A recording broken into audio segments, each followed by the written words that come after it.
All systems go. Clear for liftoff.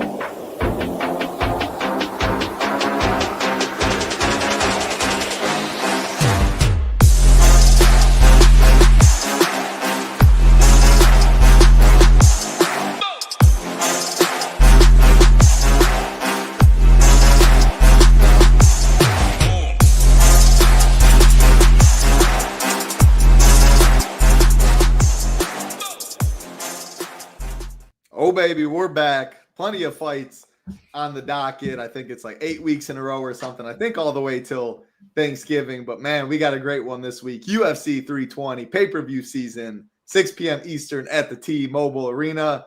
14 fights. I'm not going to get too excited. I almost expect a dropout by now. It's tilting. But, hey, my fingers are still crossed. Even if we went to 13, it'd be good. We're going to break it down like it's all 14 like we have now. Takedown in here, YSN and Dave. Appreciate everyone hanging out. Ben's always the first one. YSN been in here lately, the OG. Ben Jizzy, hope you're doing well. You're always used to be in here first. Takedown got it today. Fade the main event. We will definitely talk about that. Most definitely viable. We do have 2 5-round fights. Not only Ankalaev Pereira, but also Merab and Sandhagen. 2 belts on the line. 14 fights, Big Marley. You can't beat it. How you doing? Yeah, I'm good. 2 title fights. Love to see it. Maybe have a hot take or 2 once we get there, but I think it's going to be a solid fight card, especially if we can keep all 14. If we do lose one, I think it would be the Atiba fight anyways. But yeah, I mean, looking forward to a 14 fight card with 2 5-round fights. Yeah, it's going to be a lot of fun. We appreciate everyone hanging out live and on playback. Man, you're watching live. You're watching us. There's football on. There's MLB playoffs, Yankees, Red Sox, a lot of good sports right now. Talking about all those, you can see at SHIPIT Nation, NFL, college football, PGA, MLB, MMA, NASCAR, you name it. We got it. NBA will be here before you know it. Look at that little code. If you look at the top of the thing, 5 days for $19 using the code SHIP19. If you haven't tried this out, there is absolutely no better deal. $19, I mean, not much in the world you can get for $19 nowadays. 5 days at SHIPIT Nation with so many sports going on. Prizes are absolutely massive.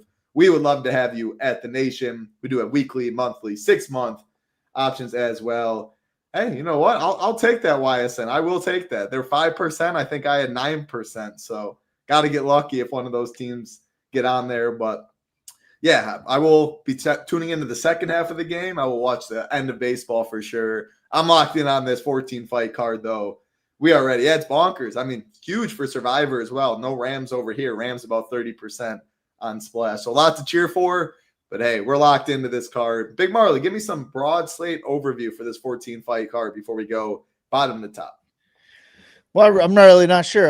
It's kind of another first look for me. I do think that if the Atiba fight goes, he's gonna be the first or second most popular. You're going to have Merab up there. That's going to be crazy popular as well. And then the main event, I'm looking forward to talking to you about it, but I do think it's going to be a lower owned main event than we usually get. And then aside from those 3, I kind of think that we can spread around all the others. I don't see anyone else getting too chalky in that other range. So a lot of the most ownership going to Merab and Atiba. Yeah, and even Atiba, like he's $9,800 on a card where Merab's $9,300, the DFS GOAT. Plenty of finishes expected. You just go down the list: -140, -285, -220, -400, -110, -230, and then this fight down here, we do not have any inside the distance prop yet. The only prop we have under 1.5, -600. So this fight also. So it was Atiba, Ozzy Diaz. Atiba was already priced at $9,800. Diaz was $6,400. They just had to add in Vines. This fight, I think, is going to be below Pfeiffer or Edmond, though. It's going to be one of these, like the 5th, 6th fight to go there. So, again, the order doesn't matter because it got canceled when I put everything in initially on Monday. It is a lot easier to just add it at the bottom. But do know this fight will be up here. It means absolutely nothing in terms of DFS. Yeah, my broad slate, just quick. Merab's the DFS GOAT. He's going to be very high owned, but he keeps getting the job done. Even with this fight, plus 250 to finish, like you almost don't want that fight to finish. It's hard for me to see Corey not getting there in a win. It's hard for me to see Merab not getting there in a win. If I was only building a handful of teams, 20 or less, I think I'm making that rule. 150, you can't see other people outscore Merab, possibly like a 105. But man, Merab has been so good. Main event can definitely fade. I do think people will see that the same. Other than that, yeah, we'll just go fight by fight and mix and match. Again, preliminary ownership, taking a look at it. One fighter above 50%. That, of course, is Merab. Only one other fighter north of 40%, and that's Atiba. And at the end of the day, if he came in like 36%, I wouldn't be shocked. And again, a lot of that has to do with just 9,800 is a big boy price if you want Merab, if you want other big favorites. Plenty of live dogs on this card, though, where you can make the 9,800 work. It's a perfect intro to the first fight of the night. Again, not the first, but how we have it, bottom to top. Atiba Gadier minus 1,800, Tristan Vines plus 900. I said under 1.5 was minus 600, which it was when I looked earlier. Open minus 250. Now it's minus 900, Big Marley. We're going to see some wild inside the distance prop. Minus 400, minus 500, Gadier in round 1. Like, what do you need? Before I throw it to you, this reminds me of a Bo Nickel one in July of 2023. It was a pay-per-view card. I believe there was 14 fights. He was fighting who's that short? Val Woodburn. Massive favorite was he. Very juiced in round 1, etc. But we talked, it was like you almost need the first minute bonus. I'm kind of viewing Gadier as the same here. Like, he finishes his fight in the first round, but it's not in round 1. Unless you're getting a couple knockdowns, and man, when he hits you, it's hard to get back up. I think we're playing for that 60 seconds. Do you see it the same? How likely do you think he is to get a 60-second knockout? How much exposure do you think he'll play? I think his 110 or so could get him there on this card, but not a for sure thing at all. And I do want to check out the odds on the first minute when that comes out, because I think that's really live on this card. Even though I haven't seen Vines yet, I'm going to have to look into this guy. I'll put it in my write-up, but I haven't written this fight up at all. I've only looked at the odds, and the odds kind of say it all with minus 1,800 for him to win. Under 1.5 was like minus 900 last I looked. So I'm expecting his first round win to be like minus 350, minus 400. So what's that going to put the first minute at? I feel like it's going to be like a decent chance of him just breaking the slate right off the bat. So I do want some of him. I do think he's going to get a quick knockout. He is the scariest striker, I'd say, most powerful. He's like the new Ngannou. He's like the scariest striker in the UFC. Eventually, I'm going to want to fade him, but this isn't going to be it. I'm not going to play any Vines here. If I can get to Atiba, then I want him. But I think I have ways to get there. That's just another reason why I want him on this card. So Atiba or pass, but at 9,800, nobody's a must-have. Yeah, he's one where I've like the largest range of outcomes I'd be fine with. If I had 15%, you know what? I'm good with it. The reason is I can see, obviously, Merab outscoring. I can see, Yuri could outscore him. It's different price, right? I can see Edmund outscoring him. I could see Soriano. I could see Vanderford if you put up 121 like last fight. Patchy Mix has upside. Now, in a vacuum, I'm not saying they're beating them. And you don't need to just make the 1v1 pivot. But if you do so in the large contest, big boy contest this week, finally UFC steps up for pay-per-view. But and I think Merab will outscore him if I had to guess. But if it's Merab and someone else in the 9K plus range outscores Gadier and you can leave that money, that's one way to get a lot different. When I am playing Gadier, I want to do something a little different with my lineup, either leave a little money, not upgrade to some other chalky piece, get low-owned options. There's 14 fights, so while I am focused on still getting different, the more fights, the less you have to worry about it as much.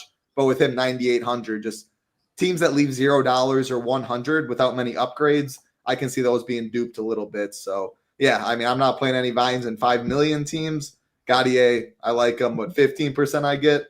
Whatever 70% I get and I love everything, sure. I'll take almost a sure 100 plus there. Obviously, he's nothing sure.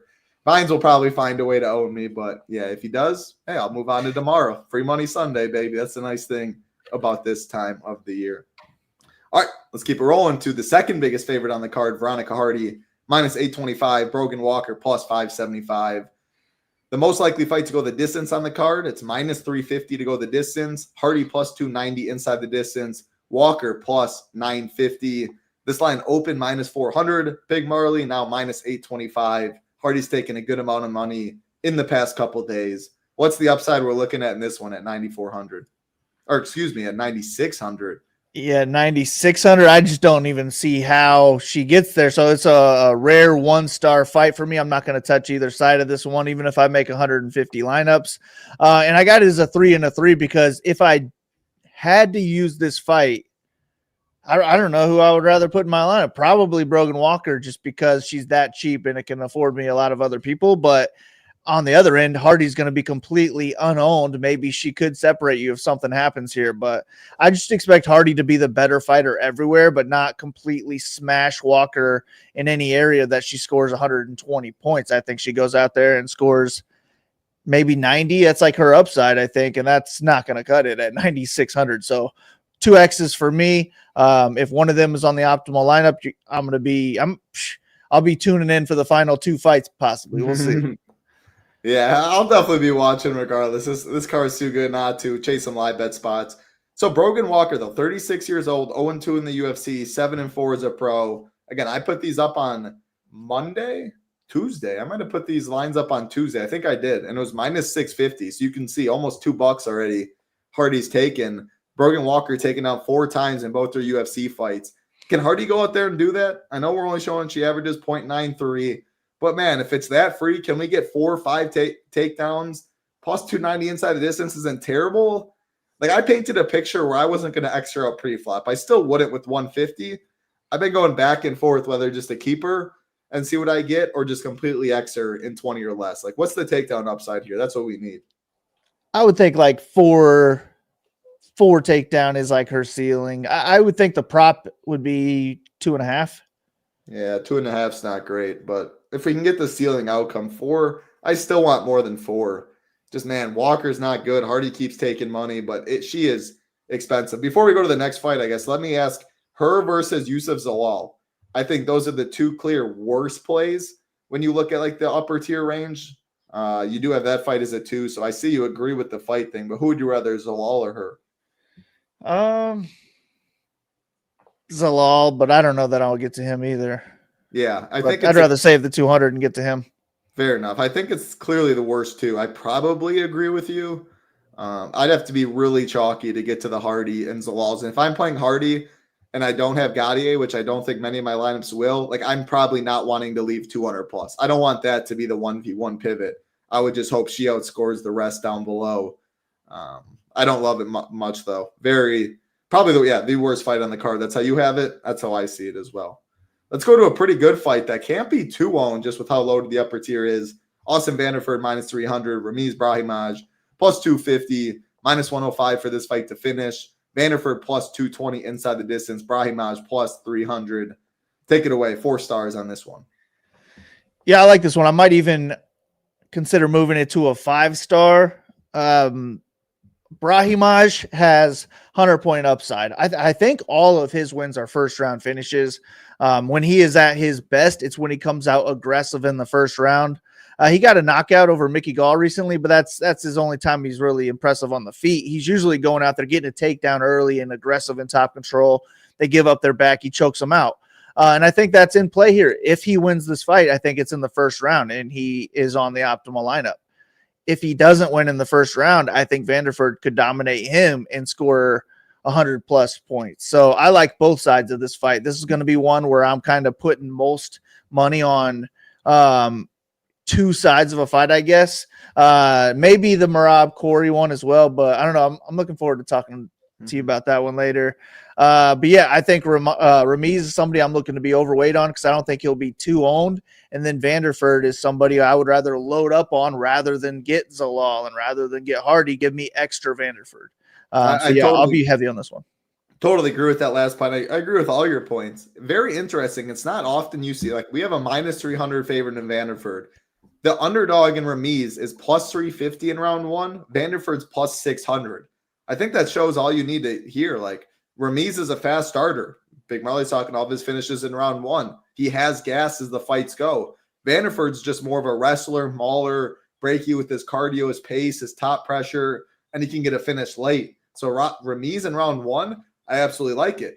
Or Vanderford, as the fight keeps going, if he can stay safe on top and doesn't get submitted in round 1, super live for a big score, 121 in his debut. So I love this fight on both sides. I'm totally with you. Can leave money with Vanderford up top without sacrificing upside. You can play Ramiz at 7K with just as much upside as, I'm not going to say anyone on the card since we have some big boys, but 100-plus point upside, there's no doubt about that at 7K. When I hear that, I'm almost always interested. So Who did we just get in the box? My phone lit up. Kyron Williams. Ooh, I was saying that because I was hoping. There we go. Good start. Good start. All right, let's keep it going to the next fight. One that I think is very similar to that last fight in a lot of different ways. Pricing pretty similar. Soriano's a minus 320 favorite. Nikolai plus 270, very similar. This fight is minus 180 to finish. Soriano plus 100 inside the distance. Nikolai plus 350. So I do notice a little bit though. This fight was minus 230 to finish on Tuesday. Now it's minus 180. Soriano is the one that's his inside the distance taking the biggest hit. So this fight, 50 cents or 40 cents, excuse me, in no, it is 50 cents, minus 230. 50 cents has been taken on the over. I don't like to see that on a 14 fight card. Still plus 100 for Soriano, plus 350 for Nikolai. I prefer the fight prior. This fight, it has pretty solid props though. Soriano, my preferred play, since I think he can put on the wrestling shoes if he does wish, and he has the power in his hands to get a knockout. So yeah, break down this fight. Soriano, my preferred play. Yeah, Soriano definitely my preferred play here. He's somebody who I think can compete for the optimal lineup because he has first round knockout potential. He is also the better wrestler, and I think he could put up like 3 to 5 takedowns and 100 plus points in the decision as well.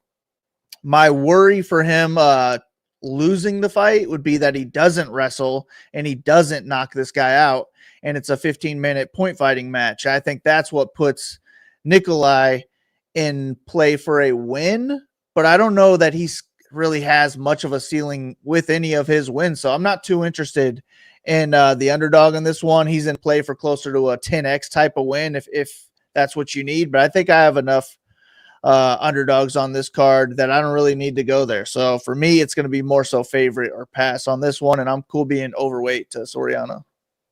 I agree. I don't think Nikolai has much upside, and that's my concern in decision wins. But just looking at our ownership, 16%. Him to finish plus 350, that's 22%. If I told you Nikolai got a win, what are the odds you put, or a finish win, excuse me, what odds would you put that to be optimal?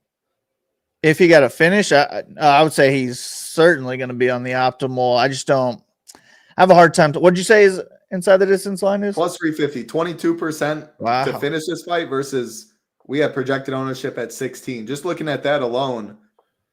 Yeah, I mean, I don't think Soriano's going to be crazy owned where you get the leverage, but long story short, I'm going to play it just for those numbers and that alone. Hoping Soriano doesn't wrestle. These are pretty two big cats. He can land something as a primary striker. But I agree. In a decision, I wouldn't love it. You take any win at 7,400, but I wouldn't put that a favorite to be optimal more than likely. Yeah, I mean, I'm not going to X him out, but that makes me like him more than I did. But I still just like other underdogs more. I'd rather have Brahimaj, to be honest. All right. Yeah, I agree. I think Brahimaj does have more upside as well, and my preferred play. All right, I'm excited to hear your take on this one. Patchy Mix minus 300. Jacob Wicklocks plus 250, minus 110 for this fight to finish. Patchy plus 130 inside the distance. Wicklocks plus 600. Wicklocks making his UFC debut. Patchy his second fight in the UFC. The first one could not have gone any worse. I also don't think you could have got more of a step down in competition than we see right here. The perfect matchup. Wicklocks, a grappler. He has no KO wins. When he finishes fights, it is by submission. Patchy is known for his grappling as well. 13 of his 20 wins by submission. It just feels really hard to see where Wicklocks wins this fight. Unless maybe, I mean, a year ago, people were saying Patchy might be one of the best in the division. Now he's facing Jacob Wicklocks. Like, well, how do you see this fight going? And then what upside do you see on the Patchy side?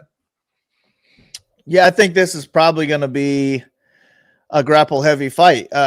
If Wicklocks wins, it should be from the grappling. He looks like a dangerous grappler, and if that happens, he's going to put up a good win. I just don't think that's going to be the case. I think he's facing a better, more talented, more decorated, more proven grappler in Patchy, and I also think Patchy's got the striking edge in this one as well.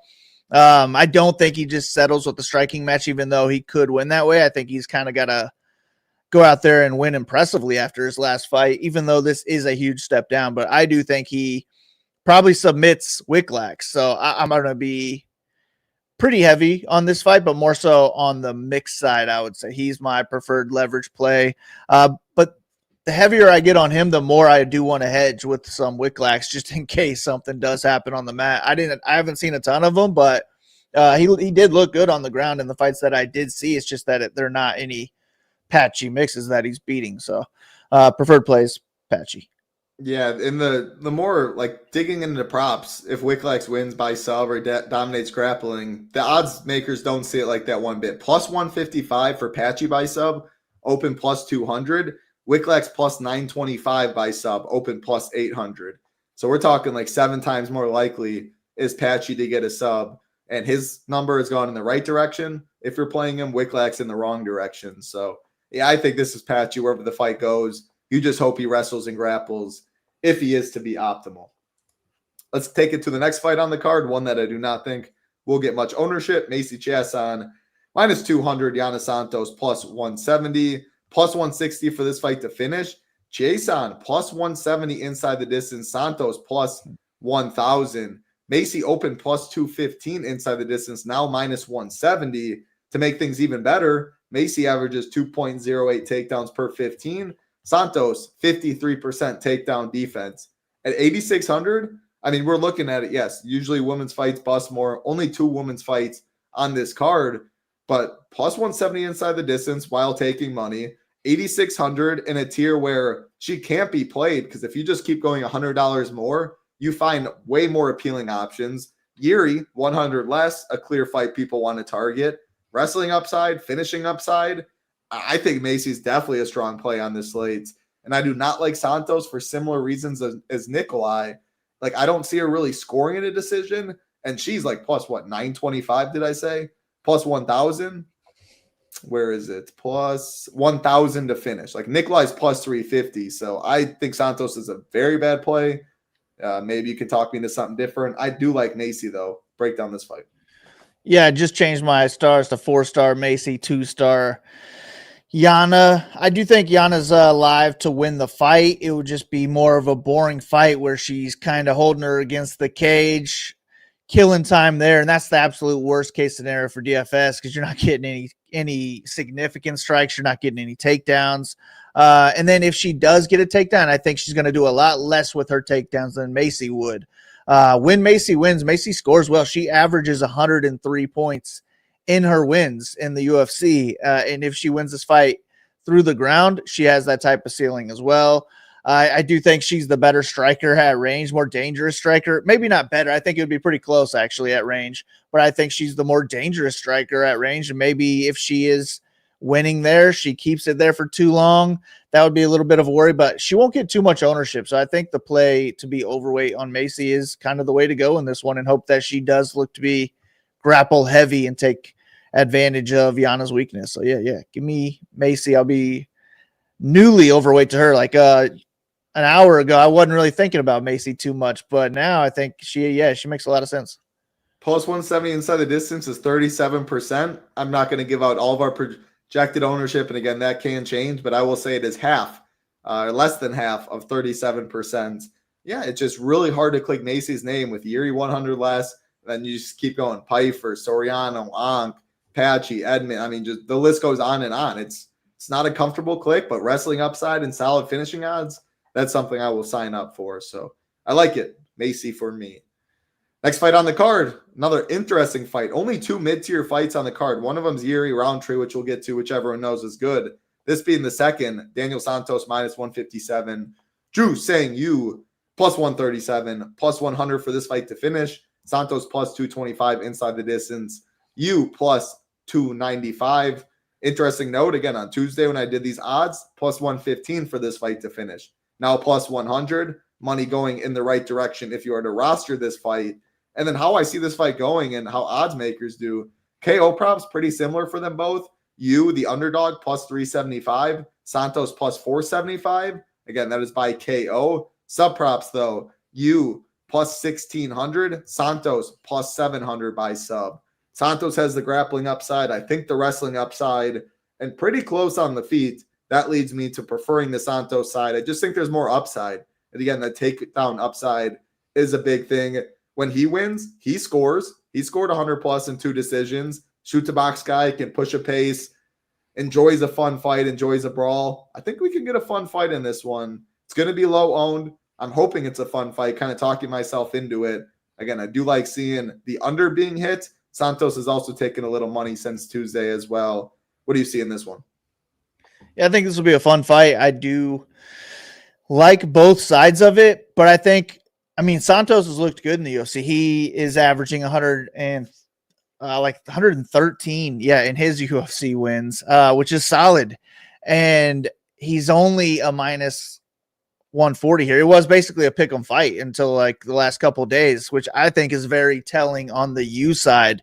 I think you could be really special. His striking could be like Conor McGregor-esque, where he could go out there and put people away in the first round, I think, with just these great angles that they just don't see coming. He's got a lot of tools in his striking toolbox. And if he does put Santos away in the first round, or if he knocks him out in any round, I don't think we see plus money on you again for a while. I think he could be that good.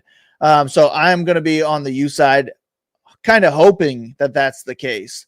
But I also like Santos too. The line movement is going his way. He is the one with wrestling upside. He could score 100 plus in the decision, where I do think it's knockout or bust for you to have any 100-point upside. But his striking, I think, is just going to be so good. And I think it's already UFC level. He's got a weak win. That first one, it was a great knockout. It just wasn't a great level of competition. But, man, I think he could add some names under his belt. So give me you. I'm excited about this kid in the UFC, and hopefully he goes out there and proves me right.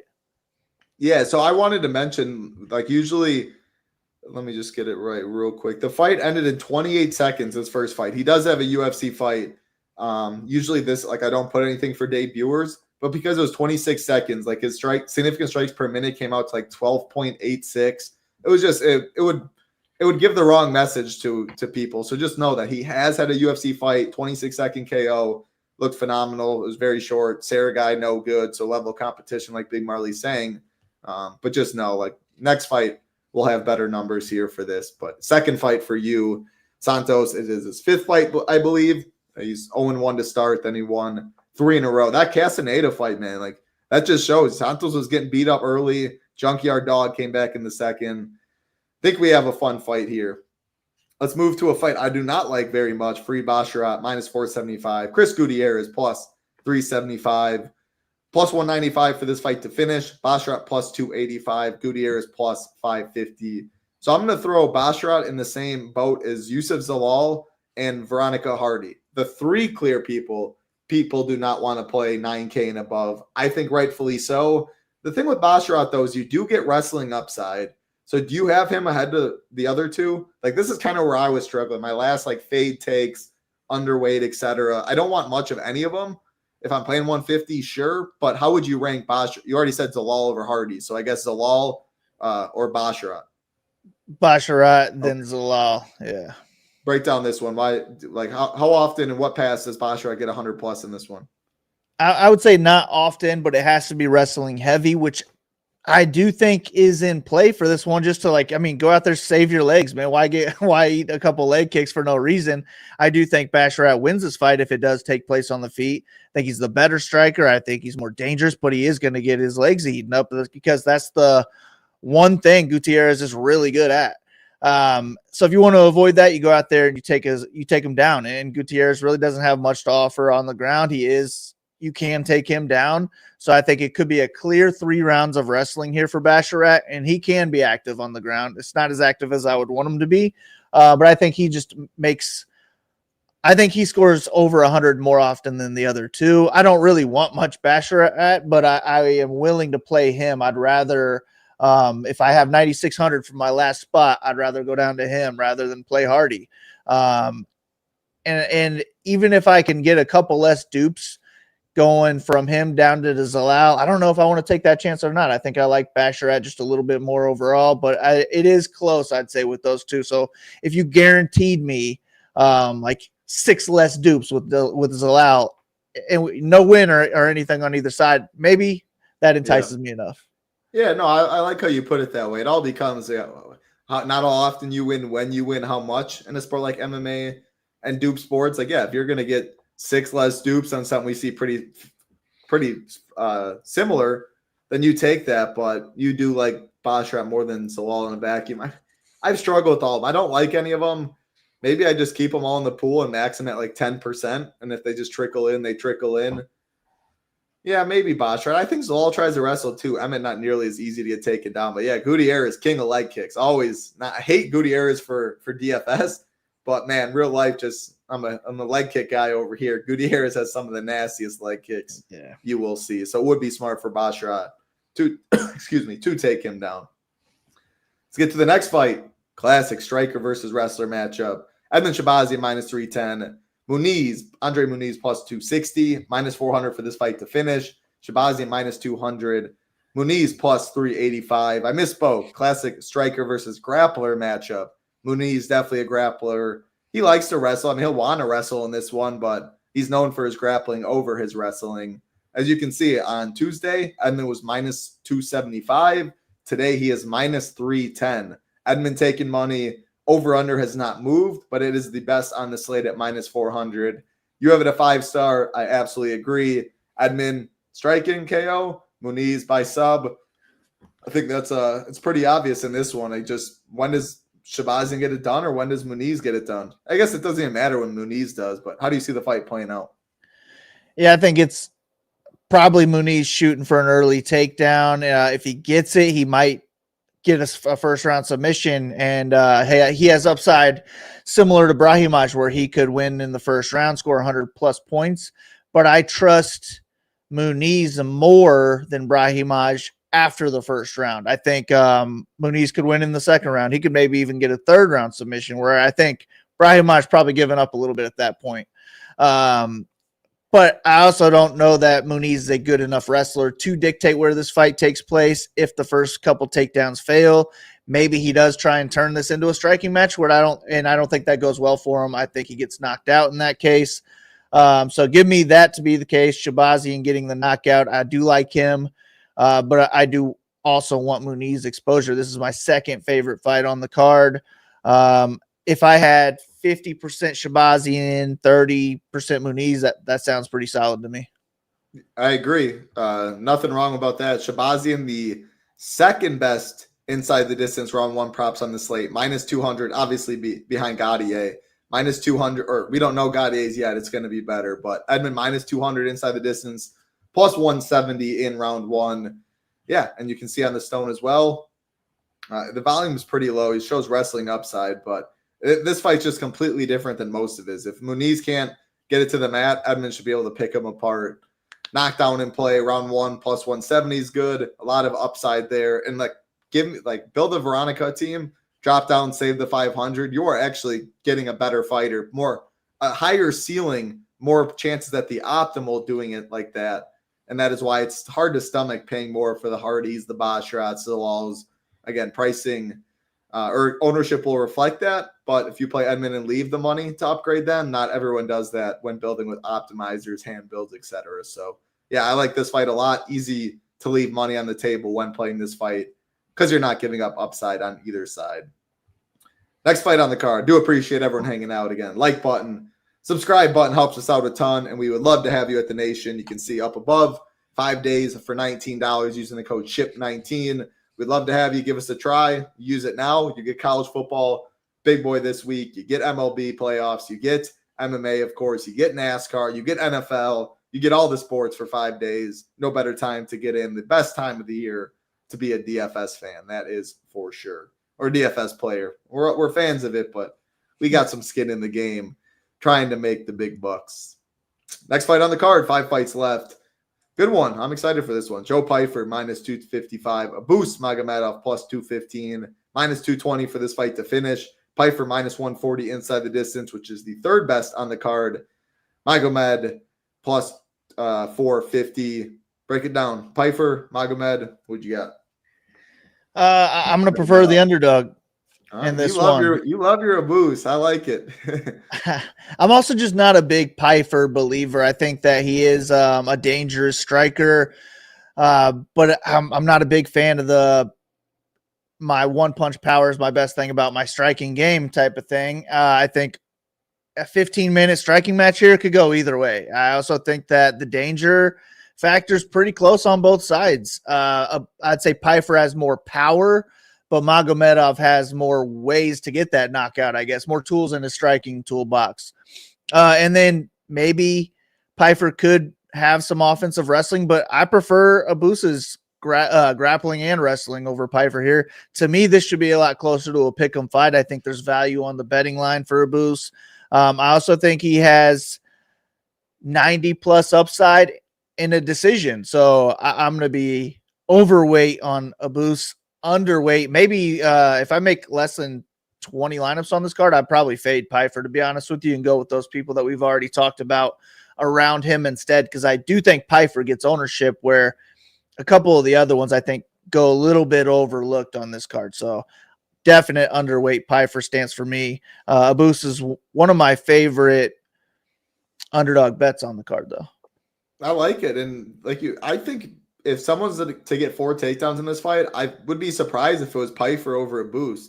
I think if someone does look to wrestle, it's Abus mixing his martial arts more, Pfeiffer trying to keep distance, load up that right hand to find the chin. So I like what you're saying. Yeah, I haven't liked that Abus's inside the distance has been going the wrong way, which is why I didn't love him as much as I did earlier in the week. Plus 400, now plus 450. But yeah, he does have upside in a decision. A little worried for me, though, that if he can't wrestle and Pfeiffer with the power, they both respect each other's power enough that we get a little just tic-tac-toe, back and forth, little leg kicks, this, that, which is why I do prefer some other fights like the Edmund fight, the Merab fight, the Yuri fight. I just think there's more paths that they can stare at each other, hoping it's not the case, but I wouldn't go all in.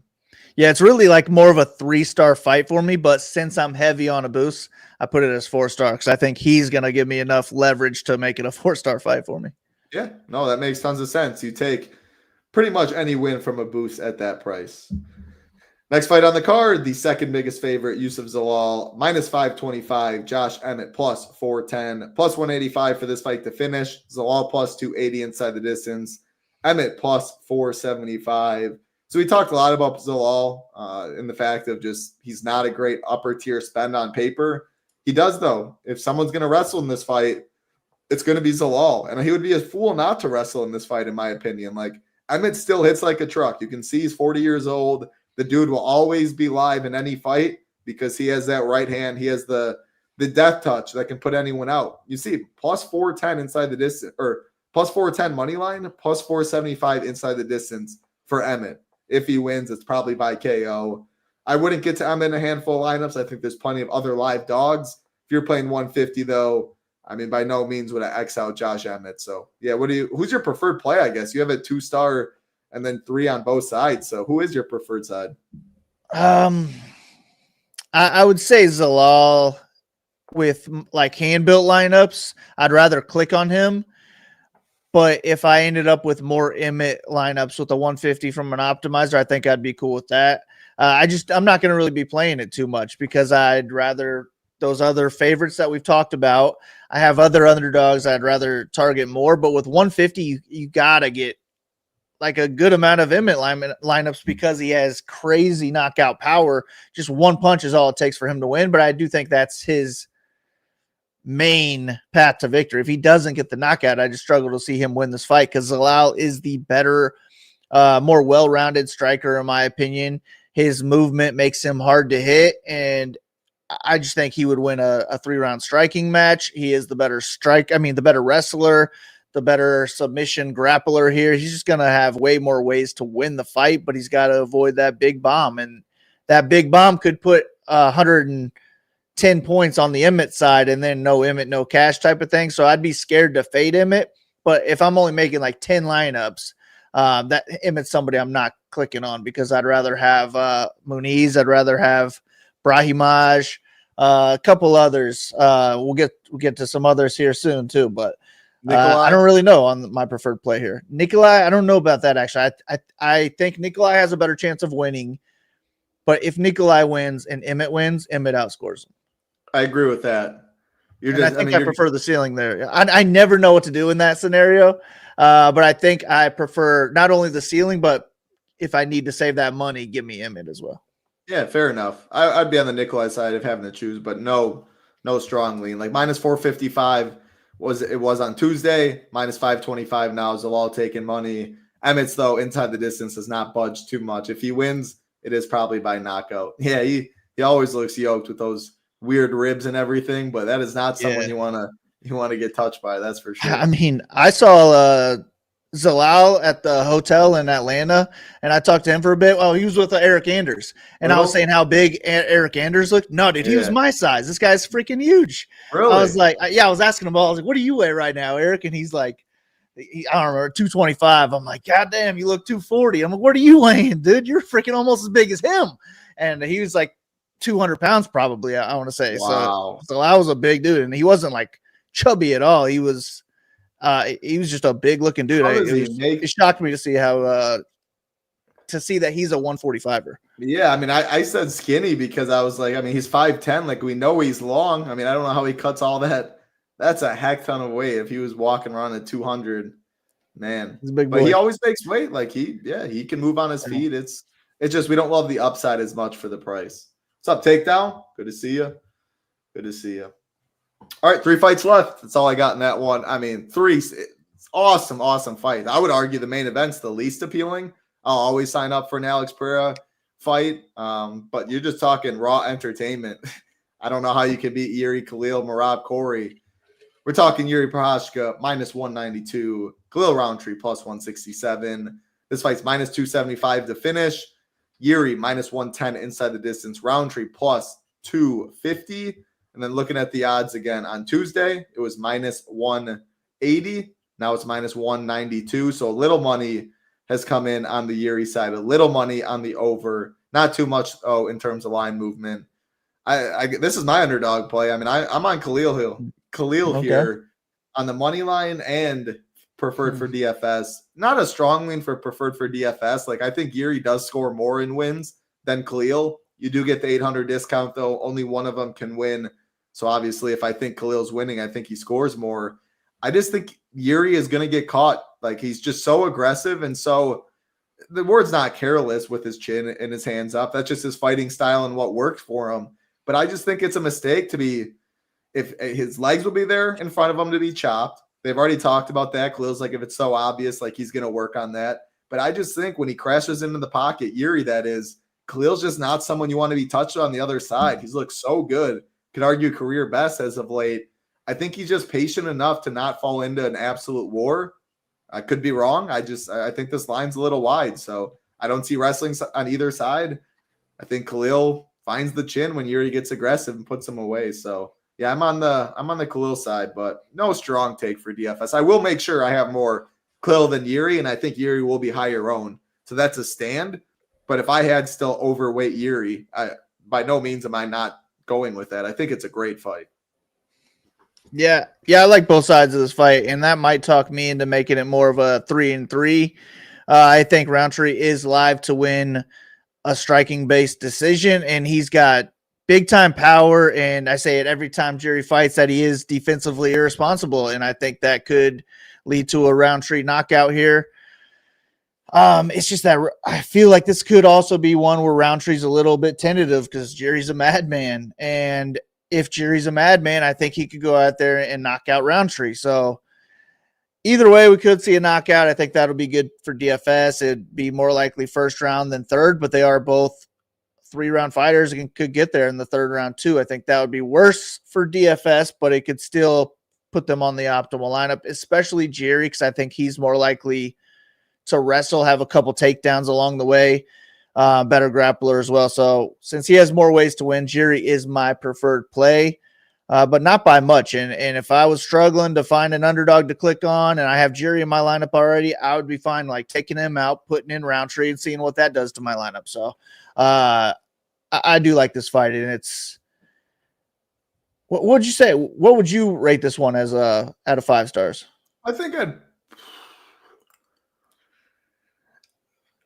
wow, that's so tough. 4 or 5. It's close between that Muniz-Edmond fight and the fact of just a second-round Edmond knockout. I'm not sure how likely, whereas you get a third-round knockout from either guy at their prices and only 2 mid-tier fights.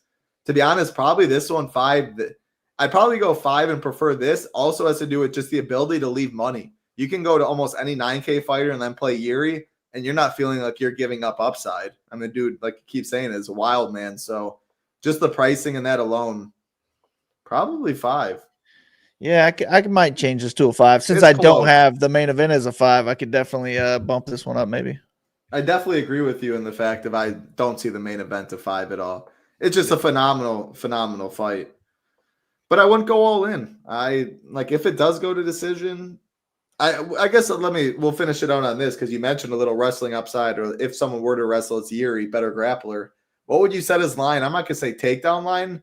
I'm gonna say his takedown attempts line, because I think his takedown prop would have to be half.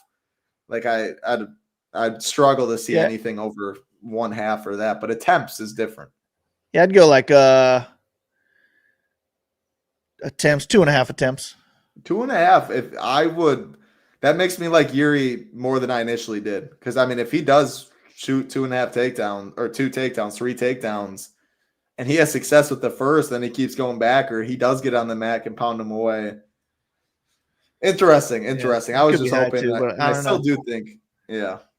If I was his coach, I'd want him to go out and attempt to wrestle.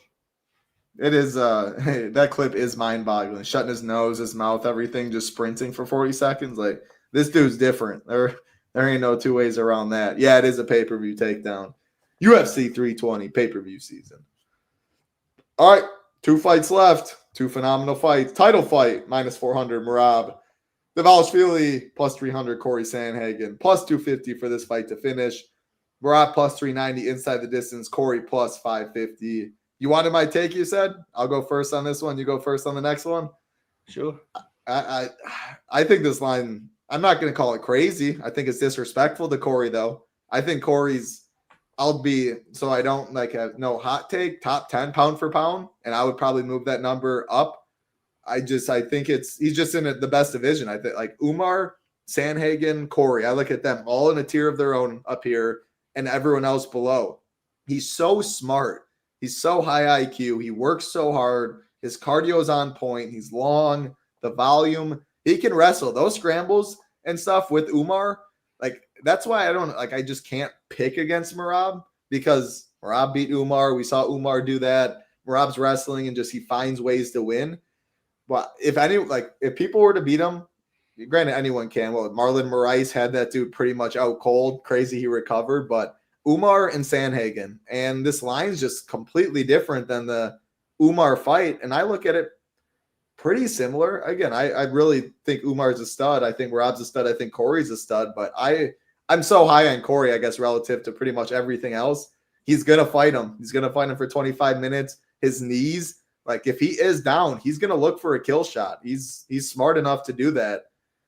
I think the line's crazy, and at ownership, if we have it, I'll be overweight both guys. I'm very strongly considering having 100% of this fight in 150 teams.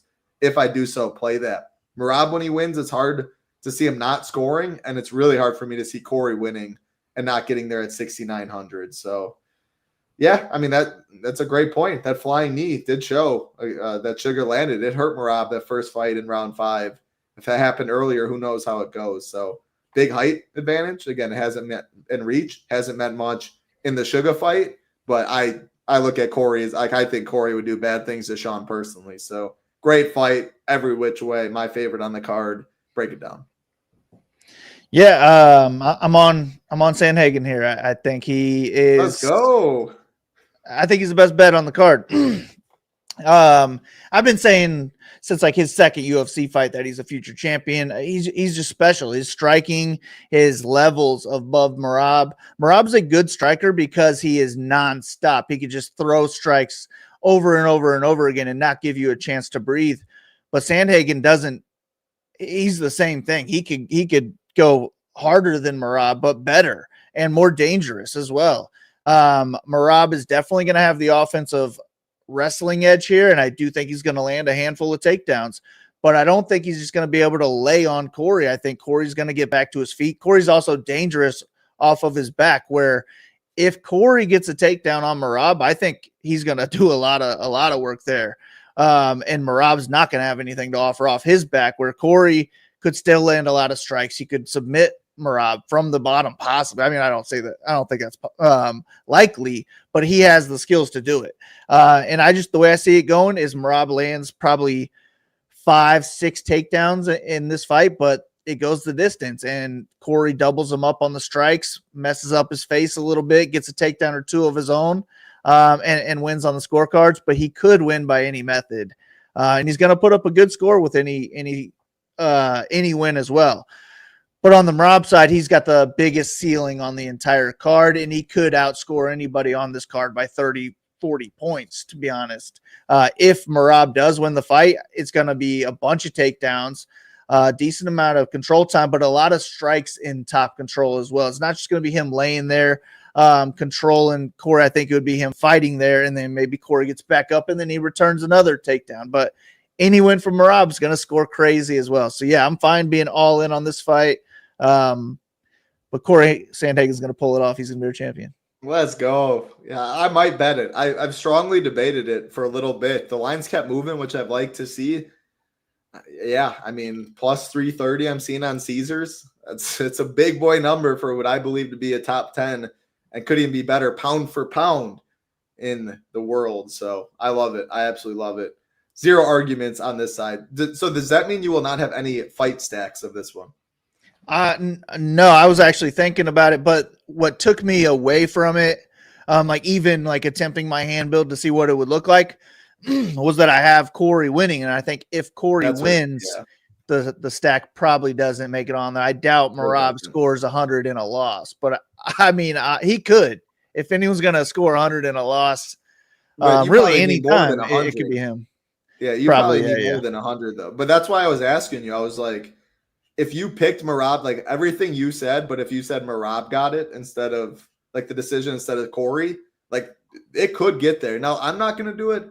Again, I'm not playing. Sure, I'm playing 150, but part of the reason also, just say Sandhagen scores 75 in a loss would be really, really good. The fight completely nukes. That's still not guaranteed. We talked about a boost, Brahimaj, Nikolai, Muniz. There's Alex Pereira we're going to talk about. There's other dogs that are live and can outscore that. So even if Corey does lose the decision, scores that, he for sure isn't on there. But if I knew Merab won and Corey scored 75 in a loss, yeah, I would be so heavy in the fight stack. It's still hard to do that in a loss. But I love it. I love the pick. I'm definitely going to be overweight Corey. Main event time. Rematch. Magomed Ankalaev minus 262. Alex Pereira plus 222. Minus 160 for this fight to finish. Ankalaev plus 160 inside the distance. Pereira plus 270. So it is worth noting on Tuesday, this fight was minus 140 to finish. Now minus 160. I'm not sure if people are thinking that the bad blood. And the bad blood, there's been some back and forth because the UFC PI. Pereira said he was hiding. The next day he came out. Blah, blah, blah. I don't know if that's why the line's moving or it's just an Alex Pereira fight that's minus 140 to finish. And people wanted to take that. 8,900, 7,300. If it was the first fight, which was a coin flip, very interesting to see how much the line has moved since first fight. Ankalaev scored, I believe, 84 DK points, maybe 83. You don't want, if the first fight happens again, it's a complete fight fade. Takedown mentioned it earlier. Big Marley has it a 3-star. You easily can fade this fight. So that's all I got. I want you to break down this fight first, though. Yeah, I think it's going to be somewhat similar to the last one where it mainly does take place on the feet. But I think there will be takedowns on the Ankalaev side this time. And so my issue is on the betting line, I would rather take Pereira. I think the line is a little bit too wide. If it's going to be a striking match, I much prefer that Pereira side. And he did stuff like 12 takedowns or something in that last fight, which is impressive. And crazy. That's kind of why. Keep going. So if it is going to be a striking match, yeah, I'd prefer the money line on Pereira. But for DFS, if Pereira does win this fight, I mean, he might score 10x in a 5-round decision. Whereas Ankalaev, if he wins, he has 110, really 20-point upside in 5 rounds if the wrestling is there. So I picked Pereira because my picks were more I send my picks to Sportsline. So I picked Pereira because it's a betting type of site, and I would rather take him. So I'm going to carry over my pick on SHIPIT Nation. It's going to say Pereira by split decision. But I think I would rather prefer Ankalaev as my preferred play, even though I'm picking him to lose, and he's 8,900, because if he wrestles, he could possibly dominate the fight, but score maybe not match what Merab could do, but he could get up there to the possible 110, 120 range if he does wrestle heavily here. So preferred bet Pereira, preferred DFS play Ankalaev, but I have it as a 3-3 because it's like Pereira's playing for the underdog, like split decision type of role, but he is a dangerous kickboxer and could always knock out anybody. So he has ceiling that way too. I don't know for sure if I was making one lineup that I would for sure not have Pereira in there. So I don't know what I would do. Maybe I'll change it to 4-2 Ankalaev, but what are you thinking here? That's what was funny. I wrote up in the slate plan beginning of the week, Ankalaev is my preferred play because I'm picking him to win, and then with the wrestling upside, like he clear 100+ point upside if the fight goes his way. He scored 84 or 83. I don't know again for sure, but while going 0 for 12 on takedowns, Alex Pereira still lost that fight very easily. 48-47 on two judges' cards, 49-46 on another. But like Ankalaev out mixed martial artist Alex Pereira, which is why I did pick him and struggle with Pereira. And I said Ankalaev is my preferred play since I think he wins. I think the wrestling upside's there. But then this morning, as I kept breaking down all these fights and messing with builds and all of that, I had to circle back and say, I don't even have a strong lean because if Pereira wins, he's plus 270 inside the distance. Plus 270 inside the distance is 27%, which I think will be, his ownership will be somewhere around there. Even if he wins a decision, 25 minutes, scores 78. Like that could be enough at 7,300. He has multiple outs in any case where Pereira wins and he gets there, where the same can't be said about Ankalaev. Like there's a lot of strong 9K, high 8K options where 93, I won't take it. I don't think it's optimal. Whereas 69 from Pereira could be enough at 7,300. So I kind of circle back. Beginning of the week, I thought Ankalaev definitely my preferred play. Now, I really don't have a preferred play. I'll probably be overweight the fight fade and hope it's similar to the first fight. But this one, I'm really open to a lot of range of outcomes. I know I'll be playing a bunch of Merab Corey, and people just love playing 5-round fights. So I think I will be under for that reason. But when I am playing Merab or Corey, and I find playing both, like the ownership's in check on both guys enough, you can easily play both 5-round fights, get different elsewhere, and even build solo shipper lineups at the end of the day. So I don't think I'm really helping people much. Ankalaev is my pick because he's all 12 takedowns were stuffed and he still won. It's hard to see where Pereira gets it. But man, Pereira can catch anyone at any time. And if he does so, 27% chance to finish this fight at 7,300. Yeah, I don't have a strong lean. I really don't. But I came into Pereira. I like the Pereira side more and more as the week has gone on. Ankalaev, nothing has changed. He has wrestling upside. He can get there, but he's competing with very high possible scores in a high price range. That's all I got there. Any final thoughts, Big Marley? That's an hour talking UFC 320, 14 fights. It's tough. Fingers crossed we keep all 14, though. Tough equals spread out ownership, equals good for MMA DFS, equals lower dupes. Final thoughts, Big Marley. Yeah, I'm hoping I'm right about the Sandhagen pick. I actually just threw a little bit more on him as you were talking there. I feel good about it. But yeah, I think this will be a fun card, hopefully a profitable one as well. Good luck to you, Title. Good luck to everybody listening. Let's ship it. We appreciate all the support. Watching live or watching on playback. Again, all we ask is the like button, subscribe button. I would love to see the YouTube comments too. What underdog? That's what I'm curious. What underdog this week is your favorite in terms of, we'll say in terms of betting? Just which one do you think has the most value on the betting line? We'd appreciate that. And again, if you're not at the Nation, you're not a member, no better time to try us out. 5 days for $19 using the code SHIP19. Absolutely cannot beat that. That'll do it for us or Big Marley. I'm Title Town. Let's win some cheese this week. Good luck. Be safe. Peace.